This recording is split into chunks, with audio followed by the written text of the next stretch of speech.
एक दफ़ा का जिक्र है कि एक बंदर जंगल में रहता था। वो बहुत शौक से फल खाता था। एक दिन बंदर को एक प्यारी सी चिड़िया ने देखा और पूछा, तुम कैसे हो?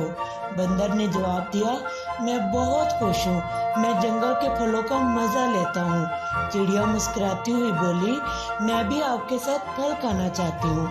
बंदर बहुत खुश हुआ और बोला, हाँ ठीक है, हम साथ मिलकर फल खाएंगे। वो दोनों फलों के दरख्त की तरफ चल पड़े।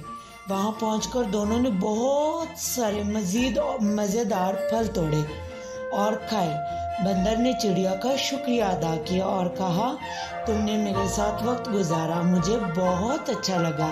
चिड़िया ने मुस्कुरा कर जवाब दिया, हमें हमेशा दूसरों के साथ खुश रहना चाहिए। इस कहानी से हमें ये सबक मिलता है कि हमें दूसरों के साथ अच्छा वक्त गुजारना चाहिए।